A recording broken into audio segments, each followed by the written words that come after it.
vamos a cruzar la frontera. Al norte del río Bravo empieza los Estados Unidos.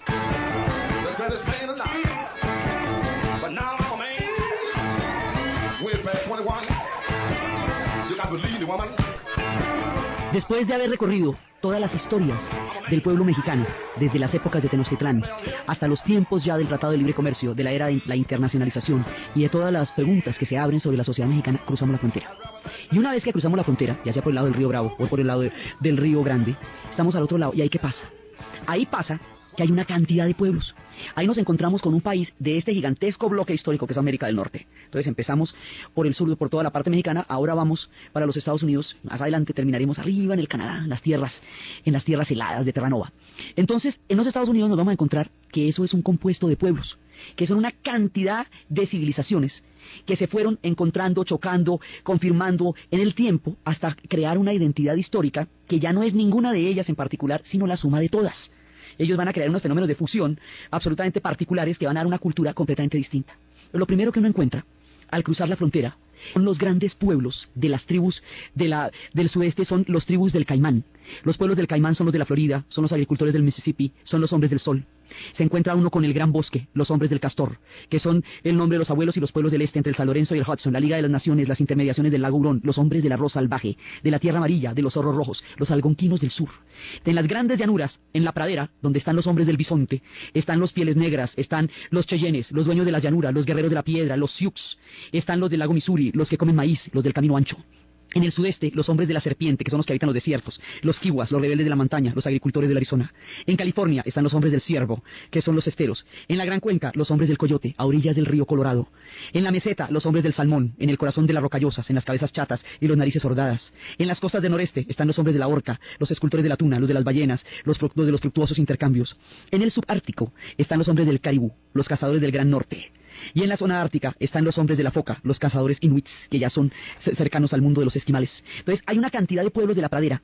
Estos pueblos de la pradera, que son los que hemos visto, muchas veces hemos oído hablar de estos grandes hombres de toda la parte del mundo de las praderas, hemos oído hablar de los Dakotas, de los Cheyennes, de los algonquinos, de los Sioux, de los Arapajos, de los Shoshons. Hemos oído hablar de todos estos pueblos.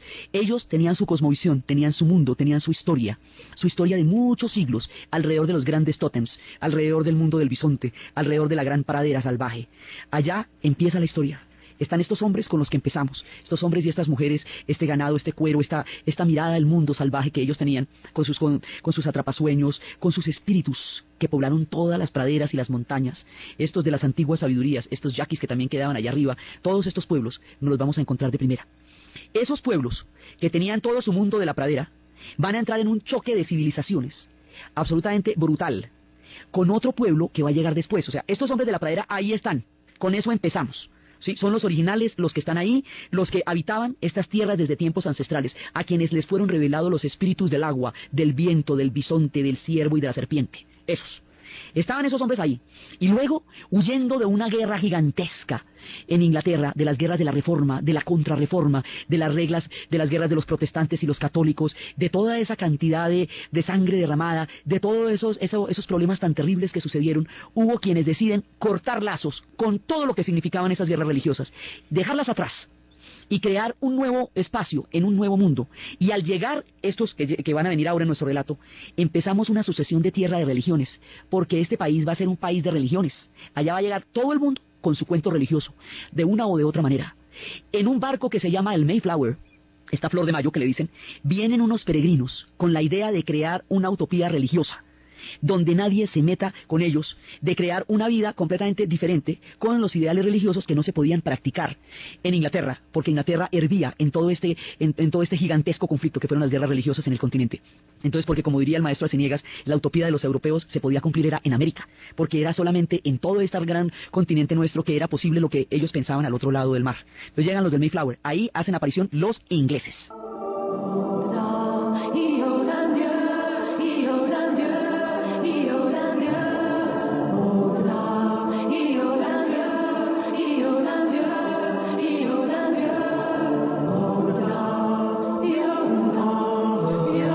Llegan los ingleses con la idea de hacer comunidades religiosas, con la idea de crear un mundo totalmente diferente. Esto va a entrar en un choque brutal, con los pueblos de la pradera, empezando porque los dioses de los pueblos del bisonte y de los pueblos del caimán y de los pueblos de la serpiente resultan incompatibles con el proyecto religioso que vienen a hacer los del Mayflower, porque los colonos que vienen de allá tienen la tierra como objetivo fundamental de su utopía religiosa, y la tierra pertenece a los pueblos de la pradera.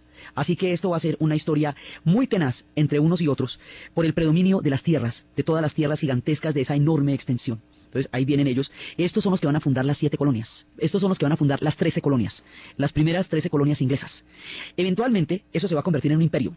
Y ellos se van a enfrentar con los franceses por el predominio de la América del Norte. Y van a tener unas guerras terribles con los franceses en el territorio de Estados Unidos y en esos tiempos en que los franceses también están luchando la hegemonía, porque aquí hay proyectos diferentes. Los proyectos de España ya están listos hace rato, porque España tenía clarísimo su problema religioso desde el principio de su empresa de colonización y de imperio.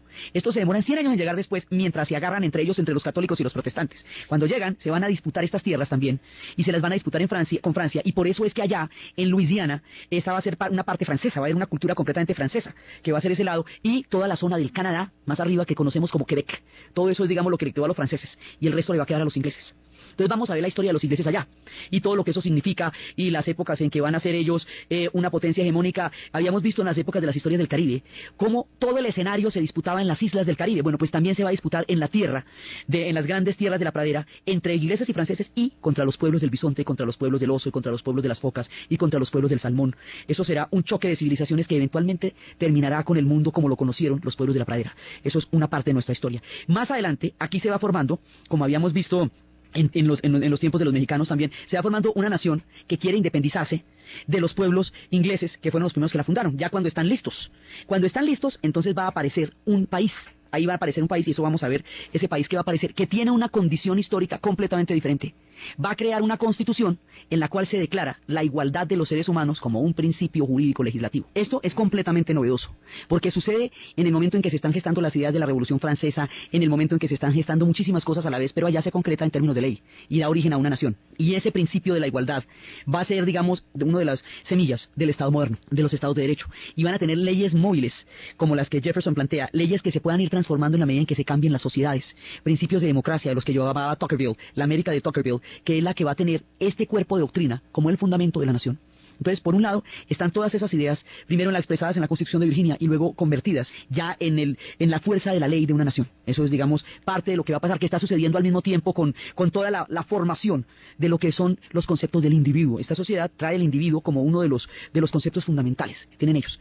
Paralelamente a todas estas historias, desde tiempos de los ingleses y en tiempos ya de estos nuevos habitantes, que son de estos nuevos forjadores, que son ya propiamente hablando los americanos, en la mitad de los dos, y a lo largo de todo este tiempo vienen el único pueblo en toda la historia que vamos a ver que no fue buscando la tierra de la libertad.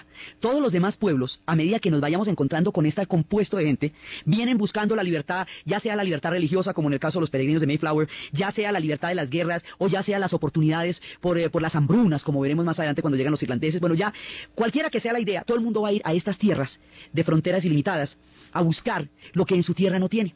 ¿Verdad que aquí vienen los únicos que sí tenían todo en su tierra, que nada se les había perdido por acá, y que los van a llevar, no fueron ellos como emigrantes, los van a llevar en condiciones de esclavitud. Ellos eran libres en su tierra de origen, llegarán del África, los pueblos de la raza negra, en condiciones de esclavitud, forzados a vivir una tragedia de unas proporciones absolutamente increíbles, porque lo de ellos será un doloroso penar por el mundo en el que ellos no pidieron ser llevados. Todos los demás van a llegar allá porque quieren, pero ellos no pidieron ser llevados y fueron llevados allá y llegaron en cadenas y llegaron deshidratados, como más adelante dirían Malcolm X. Ellos no llegaron allá en la Pinta de la Niña de la Santa María, ellos fueron llevados como esclavos, y su torrente vital, musical, poderoso, le va a dar toda una identidad histórica en el futuro a la nación americana. En el principio son los cantos que vienen de atrás, los cantos de las plantaciones y los cantos que vienen de África.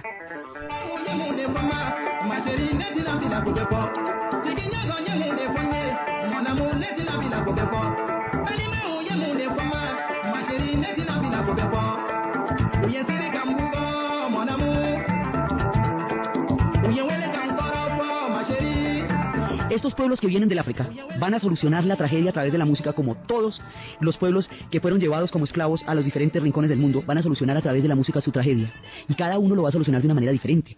Los Yoruba lo hicieron a través del guaguancó, los Benim a través del zouk. Gente que viene acá viene de Mali,